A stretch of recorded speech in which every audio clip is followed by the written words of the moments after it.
राहुल गांधी जी चाहते हैं कि भाई युवा को, शिक्षित वर्ग को आगे टिकट ले। अगर इसी आधार पर हरियाणा में जो कांग्रेस टिकट देती है, अच्छे नए चेहरों को लेके आएगी, तो पूर्ण बहुमत से, क्या नहीं, मैं ये कहता हूँ 80-90 सीटें आएंगी, एक तरफा बहुमत आएगा। हमारे यहाँ ऐसे एमएलए हो जाते हैं, वहाँ जाकर बात भी नहीं रख पाते।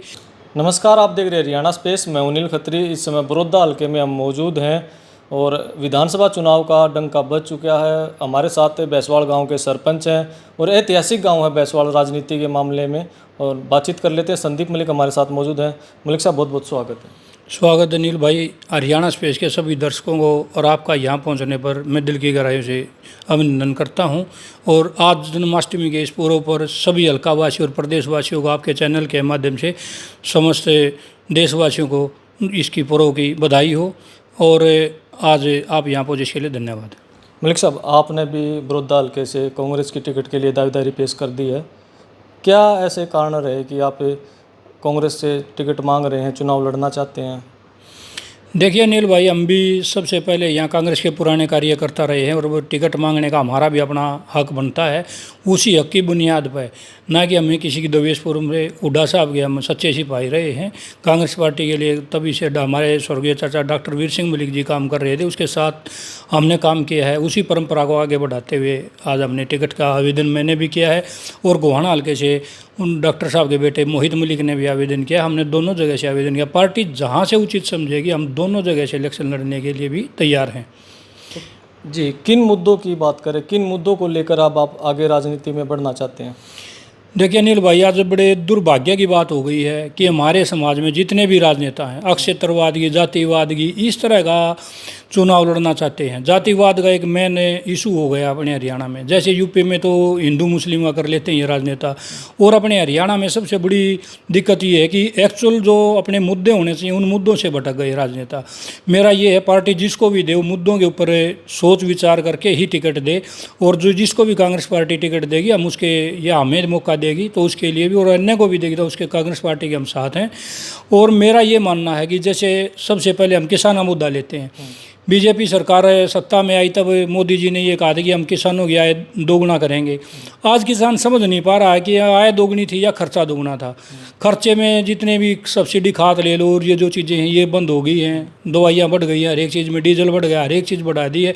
गेहूँ के और एमएसपी देखते हैं तो कोई किसान नुकसान की तरफ जा रहा है। किसान के लिए मोदी सरकार ने ऐसा कोई वो नहीं उठाया।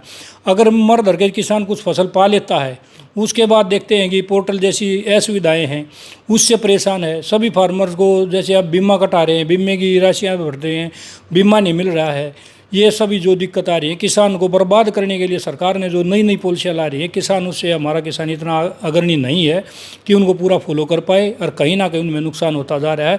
किसान तो अपनी फसल उगाता है, खेत में काम करता है और मंडी में ले आके बेच के अपने पैसे चाहता है, किंतु सरकार ने ऐसी ऐसी पॉलिसियाँ ला दी, वो उसमें ऑनलाइन में ही उलझा रहता है। सबसे बड़ी मुद्दा किसान के बारे में कोई भी आज राजनेता बात नहीं उठा रहा है। दूसरा मुद्दा हमारा शिक्षा का है। शिक्षा के क्षेत्र में आप देख रहे होंगे निजी स्कूलों का कितना प्रचलन हो गया है, क्या स्टूडेंट का स्टेटस रह गया। हमारे देहात के बच्चों का आज ये हाल है। अंग्रेजी मीडियम स्कूलों में हमने अपने बच्चे करवा दिए हैं। अंग्रेजी पे पूरी पकड़, हिंदी स्कूल में पढ़ाई नहीं जा रही। अब हमारे बच्चे ना हिंदी के रहे हैं ना इंग्लिश के रहे हैं।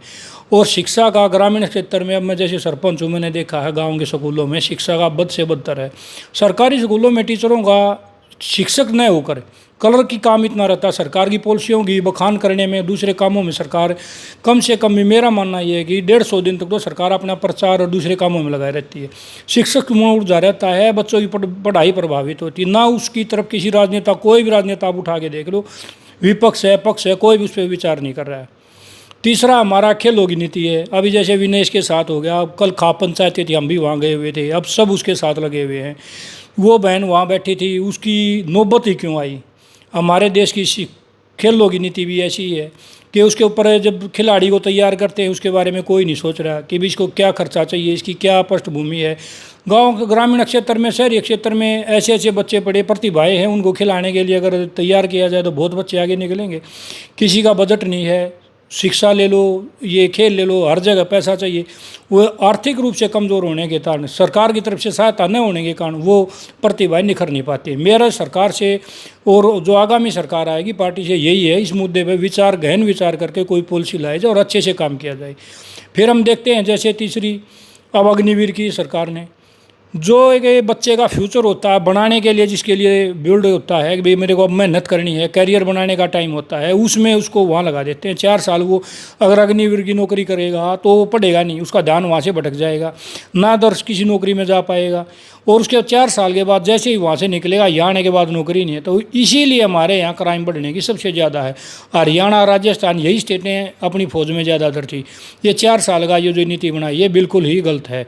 इसका मैं खुले रूप से बहिष्कार करता हूँ और आगामी कोई भी सरकार आती है और इसके बारे में सोच विचार के इस पॉलिसी को रद्द किया जाए।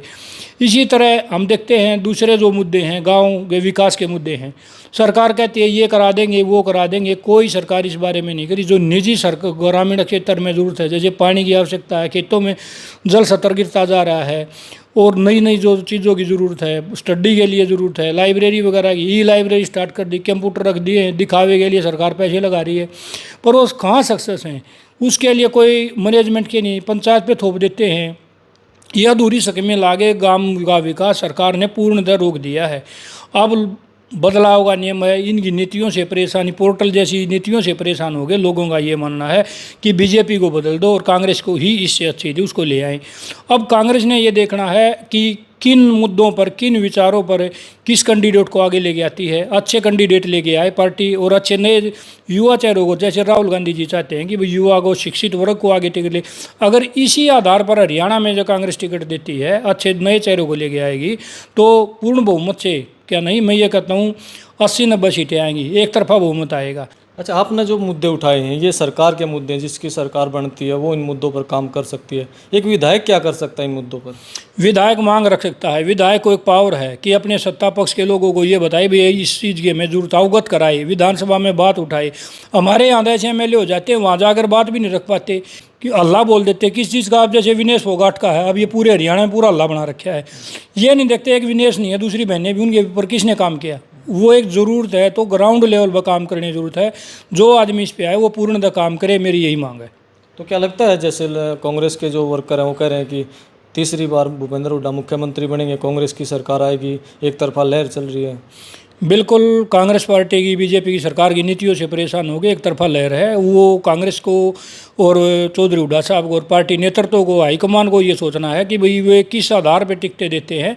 अगर अच्छे नए चेहरे, बेदाग चेहरे आएंगे, युवा चेहरे आएंगे, तो 99% सक्सेस है और एक तरफा बहुमत कांग्रेस का आएगा। लेकिन कांग्रेस सीटिंग गेटिंग से बाहर सोचती नहीं, ज़्यादातर सीटिंग गेटिंग पर ही विचार करती है। देखो, वो एक चीज़ को लेके चलते रहेंगे तो उसमें कहीं ना कहीं पार्टी का नुकसान होगा ही, ये तय है। लोगों की आवाज़ है, लोगों की आवाज़ को, आवाम की आवाज़ को जो दबाएगा वहाँ नुकसान ही होगा। बीजेपी के जो मुख्यमंत्री हैं वो कह रहे हैं कि भूपेंद्र हुड्डा की कांग्रेस की जो दुकान है वो खाली हो चुकी है, सरकार बनाने के दावे खोखले हैं। ये तो हर राजनीतिक जुमले चलेंगे कि भाई उसके पास कुछ नहीं है, बीजेपी पिछली बार कर दी 75 पार, वो कहाँ गए। ये सब कहने की बातें होती हैं। दुकान खाली होगी, दुकान नहीं है। ये चौधरी भूपेंद्र सिंह हुड्डा का अपना जन नेतृत्व है कि वो लोगों में, लोग उसे चाहते हैं। दीपेंद्र हुड्डा को आज देखो, जवान युवा कितना चाहता है, और चारों तरफ पूरे हरियाणा में उनकी लहर है। ऐसा नहीं कि बाप बेटे की दुकान वाली, इसमें कोई बात नहीं है। पार्टी नेतृत्व में उनका कद बढ़ा है। इसी हिसाब से दूसरे जो ये षड्यंत्र रच रहे हैं, इन बातों का शायद कोई असर नहीं पड़ेगा। वो तो कह रहे हैं कि जो हिसाब की बात कर रहे हैं भूपेंद्र सिंह हुड्डा का खुद का हिसाब खराब है। देखो, या तो पार्टी उसको चैलेंज करे, बीजेपी सरकार की, भाई ये हुड्डा साहब ने ये गलत है, उसके ऊपर आरोप तय करके दिखाए कि भाई ये आरोप गलत किया है। हुड्डा साहब ने कहाँ गलत किया? कोई भी ऐसी बात गलत की हो तो समाज में अब क्यों लोग चाहते? हुड्डा साहब गलत है तो चौटाला साहब भी हैं, दुष्यंत भी है, और दूसरी पार्टियां काफ़ी हैं। फिर हुड्डा साहब के पास जन आंदोलन इस तरह कैसे चल रहा है? आज आप देख रहे हो, कहीं भी जा रहे हो, कि इसे आक्रोश कितना लोगों में। लोग नहीं कर रहे, ये एक अल्लाह दीपेंद्र नहीं चल रहा, लोग साथ में चल रहे हैं। भैया हिसाब लो कांग्रेस का, इससे बीजेपी सरकार की ये कहाँ कहाँ गलतियाँ की हैं, ये सब लोगों की आवाज़ के अनुसार ही दीपेंद्र भाई ने ये उठाया हुआ है, जहाँ हर प्रोग्राम उनका सक्सेस हो रहा है। आपका बड़ा गांव है बैसवाड़, बड़ौदा हल्के का, तो क्या समीकरण क्या देखते हैं आप? पार्टी मौका देती है, बड़ौदा में क्या समीकरण बनेंगे?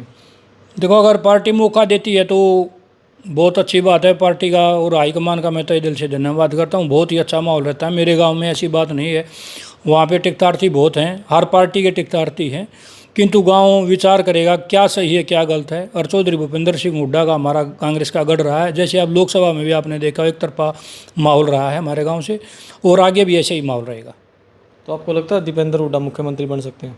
बिल्कुल युवा चेहरा है और हाईकमान चाहेगा तो 99% चौधरी दीपेंद्र सिंह हुड्डा मुख्यमंत्री होंगे।